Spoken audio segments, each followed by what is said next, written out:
Hi, let's discuss our next question.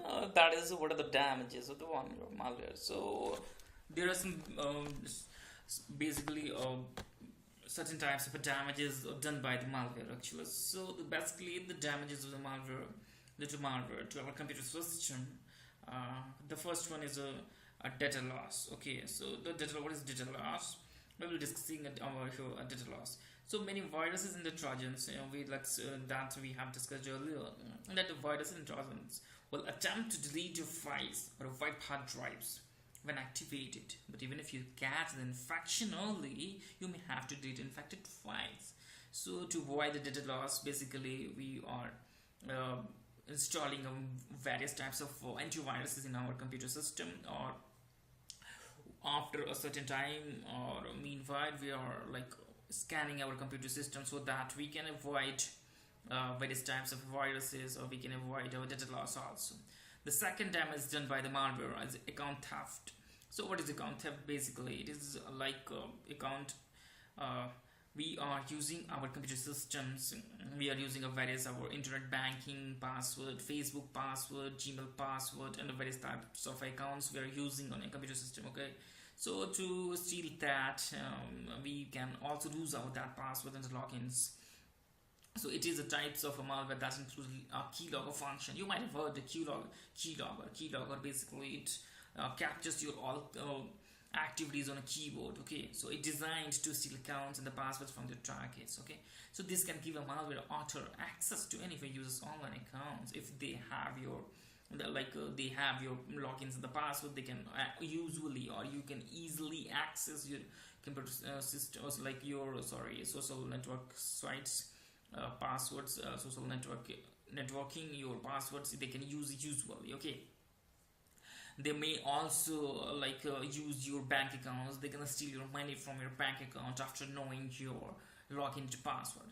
So the next one is the botnets. So botnets, the many types of malware, also subvert control over the user's computer. So there are various types of malwares that are they control your computer system. They will use it. Okay, so turning it into a bot or a zombie. We have discussed earlier what is zombie. Okay, so hackers build a network of these commanded computers using their combined processing power for tasks like writing password files or sending out a bulk emails. Okay, so due to malware, we have also some financial losses. So I discussed earlier in account theft section that after knowing your password, they might have your they must have access to your bank accounts after knowing your passwords. Okay, so if a hacker gains access to a credit card, by anyhow they come to know your passwords. Okay, so they can gain access to your card, your bank account via keylogger,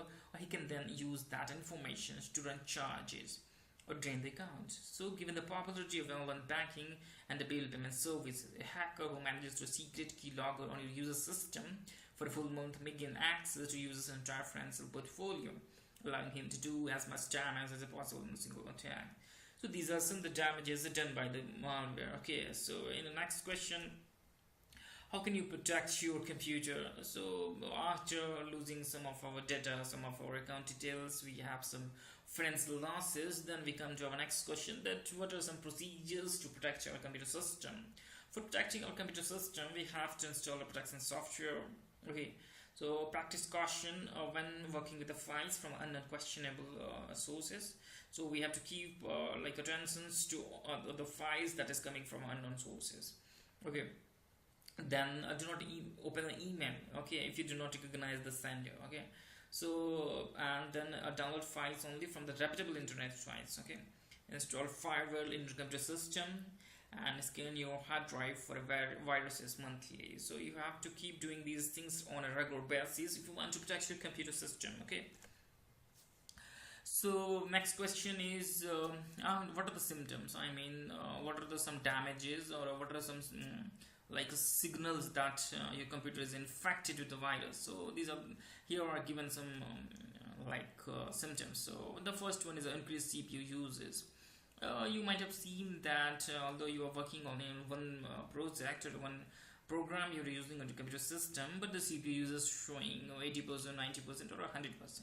So these are basically the symptoms. So increased CPU usage is one symptom of the malware is in your computer system. Then the next is a slow computer or web browser speeds. Okay, so if a malware is in your computer system, your computer might work slowly and your browsing speed is also gets slow. Okay, so problems connecting networks are also the symptoms of a virus or a malware in your computer system.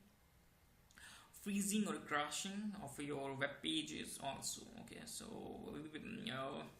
on a regular basis, if you're seeing some crashing of a web pages, then it means that it is there is some viruses or malware in our computer system.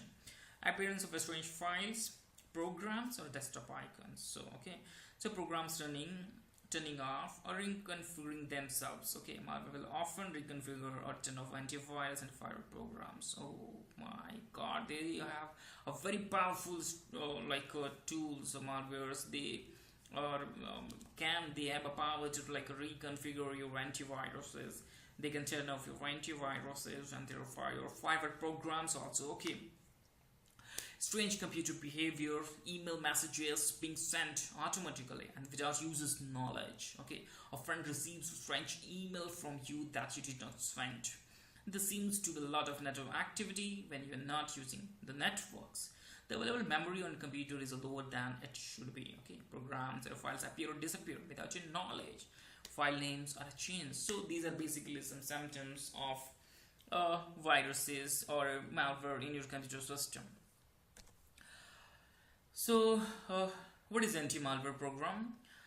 Anti-malware program, as the name it suggests itself, that it is against a malware. Okay, so anti-malware program is used to prevent, detect, and remove computer viruses, worms, Trojan horses, and any other type of a malware. So there are some examples of the anti-malware program.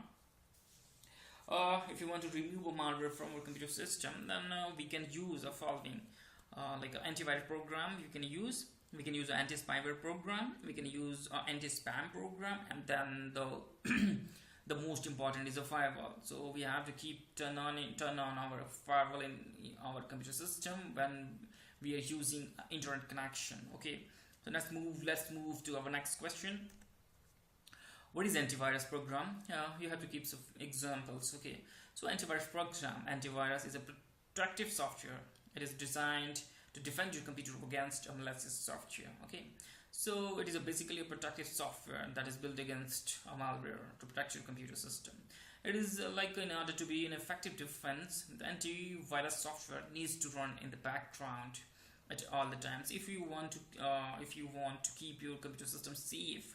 Okay, so basically for keeping a safe your computer system, you have to install antivirus, and then it should be kept running in a background. Okay, while you're working on internet, or you're doing some projects, or you're using any USB drive or an external thing.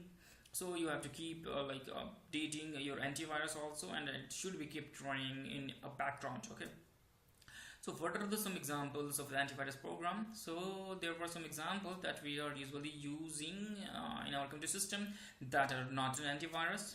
Then the AVG, and then the Kaspersky, and the Avast, and the PC Clean, and then the McAfee, and the Ovida. So these are some examples of antivirus programs. Okay, our next question: what is firewall? As the name suggests, firewall. Basically, it has the two types: the software types and the hardware types. Okay, so that firewall interview question and answers we'll discuss in our next course. Here we will be seeing only the definition. So a firewall blocks or attempts to access your files over a network or internet connection. So when we are using the internet connection, at that time only we have to turn on our firewall. We should have to keep on our firewall all the times. Okay, so that we cannot infect it with the viruses. So that will block incoming attacks. If you keep on to capture on our firewall, then it will block incoming attacks. Your computer can become infected to the shared disks or even from another computer on the network. So you need to monitor what your computer is put out over the network or internet also. So I think this is the last question. Okay, what is the anti-spyware program? Yeah, that one is the last. And what is anti-spam program? So anti-spyware program, it is a basically type of program designed to prevent and detect unwanted spyware program installations and to remove those programs if installed. So spyware basically it is used against spying, and some examples of the anti-spyware program is Spyware Doctor, Avigenti Spyware, Stopzilla, and the Spy Sweeper.